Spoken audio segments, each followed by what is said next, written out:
Hello. Okay, one sec. Hello, sorry, I always turn my camera on before my microphone. Sorry about that. So hello and welcome to tonight's webinar. Sorry for the 1 minute delay. There was just a slight recording problem, but we're good to go. Before we get into this presentation, oh, she's moved. I have a brand new kitten and she doesn't have a name yet. And at some point, I'm sure she's going to walk through the screen. And then you can see her because she's really cute, and as all kittens are. She's only 8 or 9 weeks old, so I apologize for any distraction she creates. I will train her not to do much more than walk through the screen like my other cat Sam does.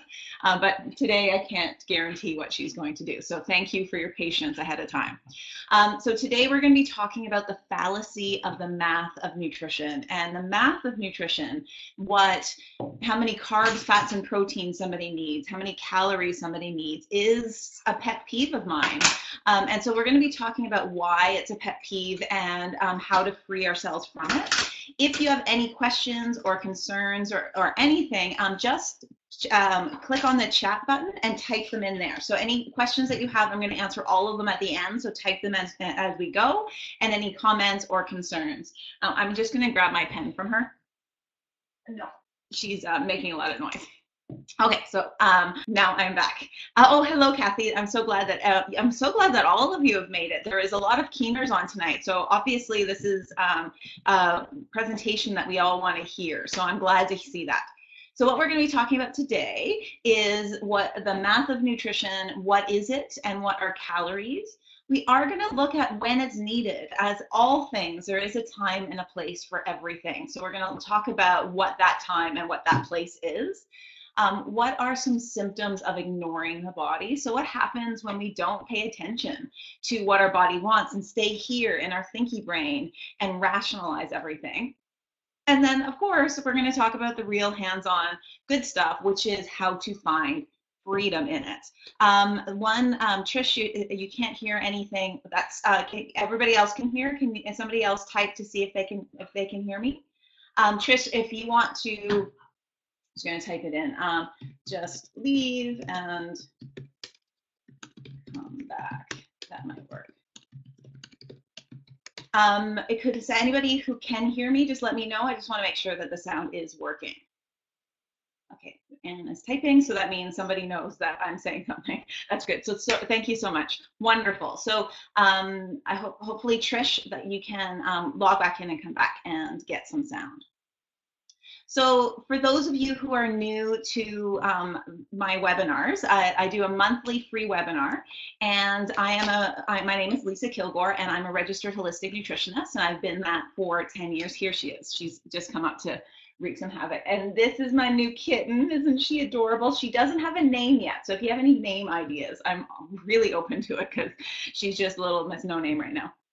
I've worked with thousands of people at this point with a variety of diets and issues, and my passion is to help everybody find what food, what diet, what way of eating works for them. And so that way you just simply know and you don't need my help anymore. I personally had a lot of food issues for most of my life. I lived on a diet of refined sugar and processed food, and it took me years to find a change. So no matter where you are today, you will be inspired and know that I started in a worse spot than you, and we can change and do it without any willpower, because I don't have any of that. I also don't have any interest or like of counting food of any form. Counting drives me crazy. So I don't use it at all in my practice, even though there isn't a time and a place for it. But I think that real food freedom comes from just knowing, and that's what I hope we all can get to. So why are we counting? And we count for a variety of reasons, and a lot of it is based in different philosophies of food. Food and nutritional science is problematic at best. It is fairly flawed. There is some really good science out there and a whole giant pile of problematic nutritional science. A lot of it is based on questionnaires that happen afterwards. So a lot of that great diet advice that we're getting that's based on science came from a study where a group of people got a yearly thing to fill out and ask them things like, in the last year, did you eat on average 3 servings of vegetables a day? Can any of us do that like responsibly and properly? No, not really. So out of that comes all of these ideas that are not paying attention to what our body wants. They're staying here in our thinky brain. But there is a time and a place for the counting. There is times where counting calories and or counting carbs, fats, and proteins are important. Those are times where we're looking to make sure you're getting enough energy in, and calories, while problematic, and we're going to talk about that, they're very, very problematic, but they're the only thing that we've got. So sometimes if you're dealing with either some health problems, or you're looking to put weight on, or you're dealing with a lot of cravings, we'll look at calories just to see, are you eating enough food in the first place? Counting carbs, fats, and proteins can be beneficial only to try something out, to rejig things to see if they work. Because what happens when we do this long term, when it's happening all the time, on every single day is a giant pile of numbers, we get into this feeling of being deprived. And when we're in the state of being deprived, all we can do is stop doing it.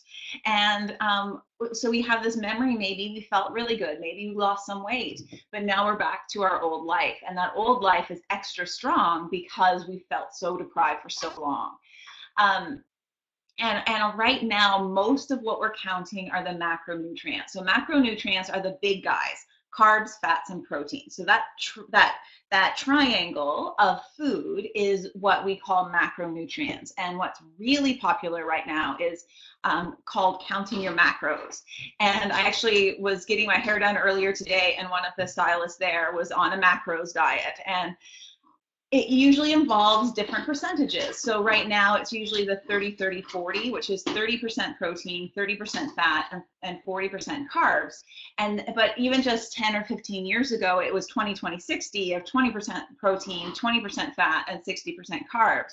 Were any of these right? Yeah, for some people. Were they great for everybody? No, not really.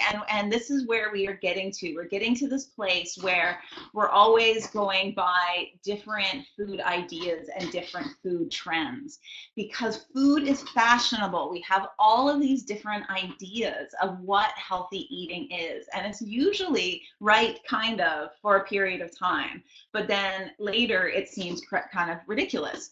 If we go back to the 1980s and look at the low fat trend of the 80s, we now can see what the problem were. Like, low fat is everything, lots of pasta, sugar-free cookies, or low carb or low or fat-free sugar cookies. They were really high in sugar.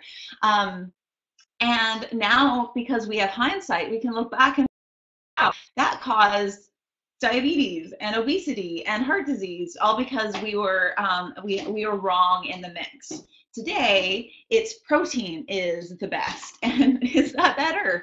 Are we going to look back in 10 years and say, wow, what were we thinking being high in protein?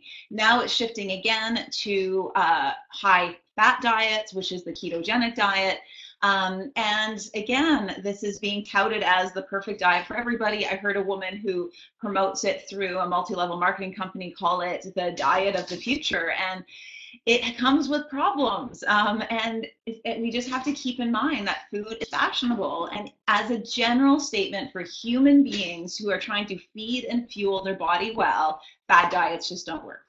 They can have their time and their place, and they can be used as a way to experiment and try new things. But in the long term, I've never met a single person who has spent a decade following one of these plans. It's usually a 1 or 2 years would be the max. And so we just have to keep that in mind, that what we want to do is get real health and real way of eating. So when we're looking at the counting, the calories are the main things. And I see this on a regular basis, calorie counting, and what can be missed is the quality of the food. But of course, I'm working with people like you who are eating fairly well already. So the quality is there, but usually then the calorie count is really low. But calories as a just general way of looking at things is based in this idea that if we are looking to lose weight or gain weight, it is a equation, a math equation of calories in versus calories out. That's it. And there are some problems with that idea. And the first one is what the calorie is in the first place. So what a calorie is a kilogram of water brought up by 1 degree centigrade. So it's the energy needed for that. So the amount of energy needed to bring that amount of water up 1 degree centigrade. Does that have anything to do with food in our body? Yeah, not really. But it is a way to measure the energy output of food. It's kind of all we've got. But there's a few things that we need to keep in mind when looking at a calorie. And one of them is that when a food is in our system, there is a distinct difference between raw food and cooked food and how much energy our body extracts from it. So if you're looking at a calorie sheet and you're looking at 1 cup of carrots, there'd be 1 calorie count. But when you eat raw food is harder to extract the energy out of. So you actually gain less energy in the body when you eat raw versus cooked. So that's a huge difference. And that goes with all the different foods. And so when you're eating 100% raw food diet, you can be eating tons and tons of food and still be really deficient. And so what we want to make sure we're doing is keeping that in mind, that there is a difference between these two. Our gut bacteria also influence how much energy we extract from food. And this is related to how much bacteria is in your gut. So when we, one second, my kitten is playing with the loudest toy ever. She just found it. I'm taking this from you. You know, when your lovely little cat is usually plays quietly and then finds the loud toy that I didn't even remember I had, was just happening. So thank you for your patience. So gut bacteria. Gut bacteria plays a significant role in how much energy we extract from food. And when our gut bacteria is beautiful and healthy and diverse, we actually extract less energy from our food. It's when our gut bacteria is poor. So when the amount of bacteria is low and the diversity is low, our body actually increases how much energy we get out of food. So what that means is exactly the same diet, exactly the same meals will suddenly put weight on when your gut bacteria is low. There are many different philosophies of why this happens.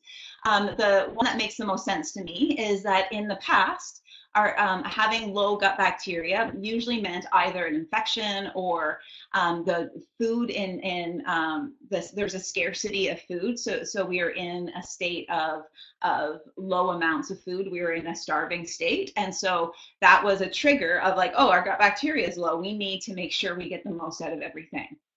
Today, though, that happens because we took some antibiotics, or we're eating a diet that's really low in fiber and diversity and plant foods, which is the common North American diet. So when you're eating those foods, you can suddenly be getting more and more calories, more and more energy out of the food that you're eating. And so if you found a change that suddenly after a health issue, you started putting weight on and nothing else was changing, you're eating exactly the same thing, it could be your gut bacteria's influence. So when we are doing a lot of counting, we do a lot of ignoring, and we ignore the symptoms of our body. And that plays out in feeling deprived, but it also comes out in cravings.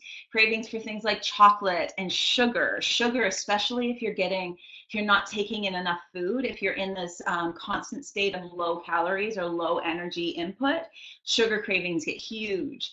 Salt cravings, bread cravings. This can be due to low protein, and evening cravings. And the number one reason that I see for evening cravings is from not eating enough through the day. And it's usually due to it's the idea that I need to lose weight, so therefore I want to keep my calorie count low, and you're eating really healthy foods for breakfast, lunch, and dinner, and then your body says, you're tired, So I'm going to take advantage of this moment. And I am going to remind you what's in the freezer right now, and that you have crackers in the cupboard. And don't forget about that cheese. And oh yeah, there's a cake in the fridge. That all of that is out of your body feeling deprived and it trying to fix things. And I see this all the time. Years ago, I worked with a woman who was exercising amazingly well. Her diet was beautiful, with one big exception. At the end of near the end of our conversation, she said, "But what I haven't told you is I have a sugar addiction." And I asked her to explain. Tell me more about it. And she said, "Well, I can eat really well all day, and then she owns her own business. At her business, people will bring in candy, and she will just not be able to stop eating it. As well as sometimes on her way home from work, she'll stop at a store and buy a bag of candy and eat the whole thing." So this is where calorie counting came in handy, because I wanted to see what was the actual input of food into our system, and all I've got was calories, so that's what I worked with. And her exercise qualified her for a very high calorie count. She needed at least 2,500 calories a day. Closer to 3,000 would be better, because she was doing heavy duty exercise for like an hour, hour and a half every single day. Only when she ate the sugar did she eat enough. And as soon as we upped the amount of food she was eating in the day, the sugar cravings went away. So that's one of the reasons why I really hesitate when I see somebody on either a highly counted calorie or a counted macros diet, because these kind of cravings turn into evening cravings, and eating a giant pile of sugar before you go to bed opens the door to weight gain and diabetes and all that fun stuff. We also can get symptoms when we eat too many of those macros, so carbs, fats, and protein.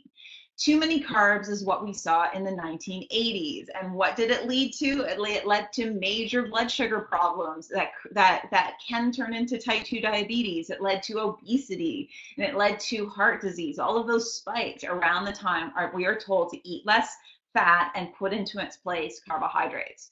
That doesn't mean carbohydrates are bad. That's what's happened now, is that we learned that in the 80s, was like by about mid 90s to late 90s, we realized, oh wait, we were wrong. So carbs were the problem. Let's just get rid of carbs and let's eat the other two instead. And that's not right either. What we want to understand is what is enough for your body. So my body loves carbohydrates, but I used to live on refined processed sugar and flour, and I was on the route to type 2 diabetes. That doesn't mean I need to go off all carbohydrates. I need to add fiber to those carbohydrates. I need to eat some vegetables. I need some whole grains in my system. And I do need protein and fat as well. It's about finding that balance. So this is the key, is that little words under the too many carbs is for your body. Too much protein is what we're doing now. So what we did was we took carbohydrates are king, fat is bad, and protein's kind of okay. And in the late 90s, mid 2000s, we knocked carbs off their pedestal, put protein in its place, and now fat, which was evil, is now like, oh, you know what? We might have been wrong about that. Food is fashionable. So now we're eating a lot of protein and not enough carbs. So not enough carbs can lead to giant, massive sugar cravings, exhaustion, and depression. Too much protein can lead to excessive thirst, excessive hunger. Our body is trying to rebalance a nitrogen issue, because when we have a lot of protein, we have a lot of nitrogen in our system. It also can lead to kidney issues. That's my biggest worry, is how much this high protein diet is affecting our kidneys. It's going to affect people with weak kidneys to start. And so anybody with weak kidneys should really watch how much protein they're taking at a time. But it also can create a very unpleasant problem that's more immediate. So the kidney issues is the long-term problem we need to consider. But the short-term problem is eating too much protein and putting yourself in ketosis, which is a big part of the ketogenic diet and a big part of the Atkins diet from 10 or 15 years ago, creates terrible breath, like really bad breath that there's nothing you can do about it. So if you are currently living in ketosis, really watch that, because there's no amount of teeth brushing or mints that's going to help it, because you're breathing off you're off gassing of the ketosis. So that is a problem with too much protein. Too much fat is going to be our next trend. I'm a big fan of fat. I think we all need some extra fat in our diet, but what we don't need is the ketogenic style too much fat, unless you need it.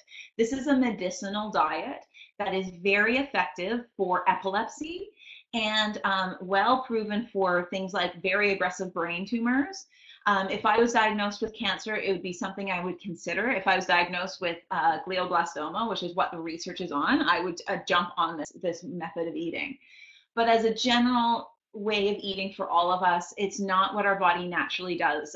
Ketosis was a process our body adapted to out of starvation, and we don't want to constantly put our body there.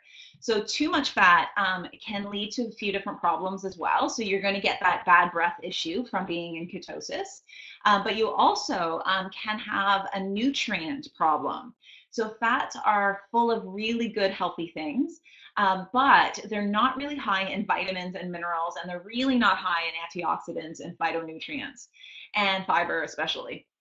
So having a really high fat diet can lead to nutrient deficiencies.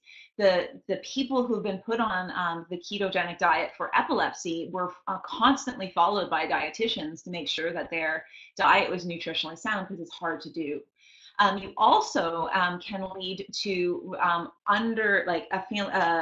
not eating enough, so feeling deprived, or just having your body lose too much weight, because fat is so satisfying, it's hard to actually get in enough food.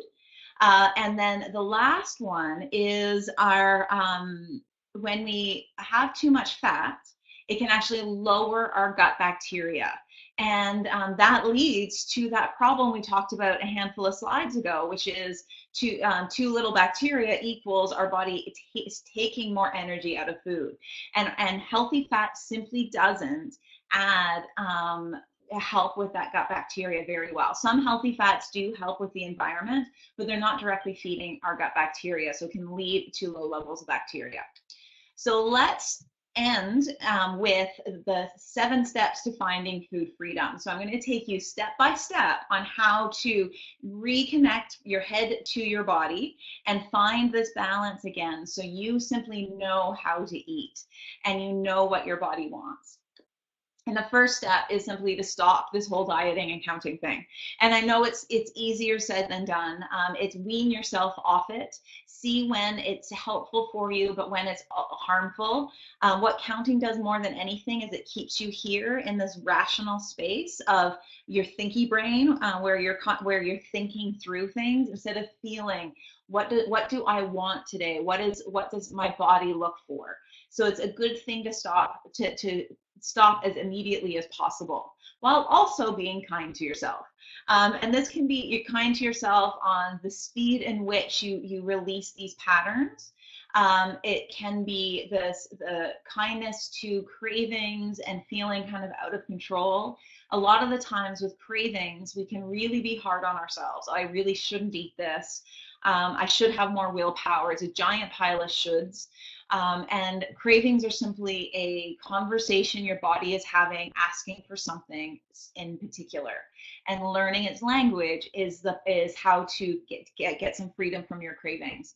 So in general, watch your inner dialogue with food. What shoulds are happening, what I can and can't have. Those are all words to really watch and see if you can disengage them. One of the ways that I work should out of my life is that I said, whenever I hear the word should in my head, I change it to could. Should is a judgment. Could is a choice. I shouldn't eat this chocolate. I could eat this chocolate. I shouldn't want to have this. I kind of want it. I could have it or I could not. And it changes the dialogue right there. Eating consciously makes a huge difference. When we are eating consciously, which means slowing down, chewing your food, and just really enjoying it. This is how to stop overeating, because it's way too boring to overconsume. It allows you to taste your food and really enjoy it. And if you're not enjoying your food, then that's a sign that things need to shift. It can take some time and practice to do this. It's not something that happens overnight. Start with like one meal a day. It's particularly hard if you have other fast eaters in the house. When I had family visiting, I live alone. I live alone, so I usually eat alone. I had family visiting, and it was my sister and my mom and my niece. And my sister spent years slowing down her own eating, and her husband is a naturally slow eater, so she was always kind of watching him and using his speed to kind of dictate how fast for her to go. So I hadn't noticed, because I live alone, that I had started eating too quickly. And I didn't notice until after our first meal together when my sister announced that she won. And I said, "You win." And she's like, "I'm the slowest eater tonight. I win." And I was like, "Yeah, you really do," because I was like the second done. I wasn't like, I'm usually the slowest. And so that made me really get conscious again. And so then there's this constant uh, competition between the four of us on who was going to be slowest. And that was a really fun way to just kind of be slower and to be paying attention and to consciously chew and enjoy my food. Step 4 is keeping a food diary. So do this step if. Do this step if you can write food down with a curiosity, but without judgment. If you find yourself writing food down, and if in your head there's any judgment words or a negative feedback loop, don't do the food diary. You don't need that. We do not need to add more stress in our life. If, though, you're in a state where you can write food down and you can just be curious of it, it's like, oh, I ate 5 jelly beans. I wonder how I felt for the rest of the day. This can be really eye-opening. So you just want to keep it for 7 to 14 days, like 1 or 2 weeks. And you just want to record what you're eating, but without measuring. It doesn't need to be perfect. And record how you feel. So how do you feel when you're eating it? How did you feel afterwards? How was your energy through the day? Did you feel light? Did you feel fantastic? Or did you feel tired, heavy, sleepy? What's going on? And this can help you put it together. I did this for, I think, 2 weeks, about 10 years ago. And I have this understanding of what my body needs. I realized in that time that I can go a day or two without vegetables, but I don't feel well, so I don't do that anymore. And so I have I have a reminder constantly of what's going on. Number 5 is to experiment. Try new meals. Start with breakfast. That's the best place to start. What meals keep you full for 3 or 4 hours? Which ones don't? What is working and what isn't working? And just really try to experiment while also paying attention to your craving. Simply be curious. What are you craving and when? You don't need answers right away. You just need to notice. I crave chocolate at 3 o'clock, or I really want bread at this time of the day. Just be curious, and then eventually you'll start seeing that connection. My bread cravings were the hardest one. It took me probably months to figure out that it's when my protein levels are low. And it's a common, then later I was kind of looking around and I realized it's actually a common connection, but it took me a while to figure out. Some of them have direct ones, like chocolate is usually low magnesium, salt is usually low blood pressure, high stress. But it is, you are unique and you are your body. So learning your body's language can be really helpful. And then lastly, how are you feeling? So through this process, are you feeling more energy? Is your mind clearer? Are you feeling more relaxed? Or are you not feeling better? Are you tired? Are you grumpy? What's going on? And how you feel will help determine what your body wants balance in. So if you're eating what looks like a healthy diet on paper, but your mood is in the toilet, that's not working for you. We need to do some changes. If you're eating something like my higher carb diet is not in style right now, but it makes me feel fantastic. So I continue doing it, and I don't care that it's out of style. So it's about finding what your body wants and needs. Because when we do this, when we let go of counting, when we let go of this thinky brain that wants to control everything, what we get is food freedom, and that is pure, unadulterated food bliss. It is amazing, and it takes a bit of work. but it's simply a process of curiosity. It's a process of connecting your head to your body, and you can't go wrong. It is an amazing process. So I am done all the main stuff. So I'm going to open up the floor for questions. So please get typing. I did see that some people were having trouble with the recording, that they either can't hear or there's a video issue. But there will be a recording. So if you did have trouble, and I'm really sorry about that. I think my Wi-Fi might be a little funky today. I tried to sort it out, but apparently it didn't get sorted. So I'm sorry about that, but there is a recording. And before I get to questions, so do type them in if you have any questions. I just want to tell you about December's webinar. So December is the gut immune connection. So how do we find balance in our immune system through our gut bacteria? So we're going to be talking about colds and flus, but we're also going to be talking a lot about allergies, asthma, autoimmune conditions is really key with the gut immune connection. So we're going to really spend a lot of time in how autoimmune conditions are coming from the gut immune connection. So join on the webinar. Is December 20th. In the email that I sent you, we'll have the registration link. Also look for it on YouTube if you're watching this later.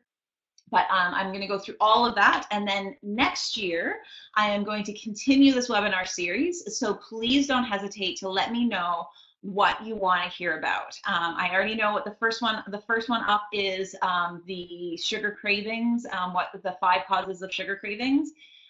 Because that needs to be repeated from September.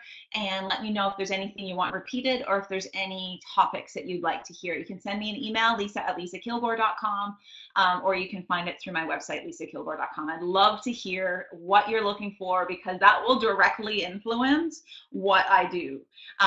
There's only a handful of you that will send me a request. So chances are, if you send anything, I'll do it. I can't guarantee it, but it's a high chance. So I'm going to start with the questions. I see a few coming in and a few that are being typed. So I just want to see, I'm just going to scroll backwards. For those of you who can't stay, thank you for coming. It's been a great group today. I did a terrible job at advertising this one, so thanks for coming. And I really appreciate you spending your hour with me today. It's really a pleasure that I get to do this at all. So thank you so much for joining. Okay, so where's the first one? Okay, so Janet is asking, if we do want to journal and count, what is the app you showed at the slide at the beginning? I like the look of the interface. I'm not sure what that app was. It was a random photo I found. But my favorite is called MyFitnessPal. And the reason I like it, I'm just opening it up on my phone as we talk. This is what the opening screen looks like. And MyFitnessPal is, I really like, okay, it's asking me for a password that I don't remember, so I can't show you what the interface looks like. It's very similar to that one in the picture. What I like about it is that it's really easy to use. It does do calories, carbs, fats, and proteins, and we do this only when we need to. And it has healthy foods that are randomly found in health food stores. So I like it for that. If you're keeping a journal, what's better to do is just to use a notebook. You don't need to be counting calories. You don't need to be counting anything in your food diary. It's really noticing how food makes you feel. And get one that's pretty, that you really like, and then you'll use it.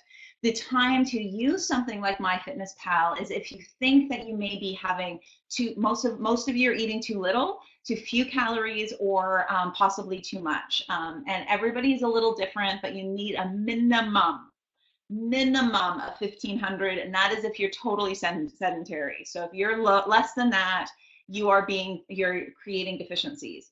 Otherwise, just use a notebook or your phone. There's a bunch of great apps. The next one is from Catherine, is how do you give yourself a better gut biome? Very close, Catherine. It's a gut microbiome. If you take an antibiotic, how do you get back to normal? It's a really good question. So The way to get your gut bacteria back to its normal state post antibiotics is taking a good quality probiotic. You want human strain, multi-strain. My favorite is Flora has a great line of probiotics. They were called Udo's Choice, but that's coming off. It's from the company Flora. Genuine Health has a really great line. Garden of Life has a really great line. Renew Life, the one that just says Flora across the top, that's a good line too. There's some really good ones. The Flora ones, the brand Flora is, I just find work really well at a really good price, but all of those are good quality. So that's the first one. You want to seed your gut with bacteria, so it's putting grass seed down. Then you want to water and fertilize it, and you do that by eating lots of plant-based foods and good quality fibers. So lots of fruits and vegetables, chia seeds, flax seeds, really just good quality fiber, because that's what they're going to munch on. And then we need to also create a good environment, and that's through fermented foods. And you just need a serving a day. If you tolerate dairy, kefir or kefir, depending on how you pronounce it, is one of the best. That's what research is finding. But an unpasteurized sauerkraut, the tempeh, miso, kombucha, water kefir. I like the ones that are food a bit better. I think they create a better environment, but kombucha and kefir, water kefir is also fantastic. So you want those three. Probiotic, feed it, and feed it with plant-based foods and fermented foods. That's it. And you want to continue that for a while. We used to have more bacteria in our life. We had bacteria in our water, and we had bacteria in our soil and our food, and that created a better gut bacteria. And that is actually connected to, losing that is connected to autoimmune conditions. So I will argue that we need a probiotic at least once a week if your gut bacteria is great, and then every day if you're trying to work on it.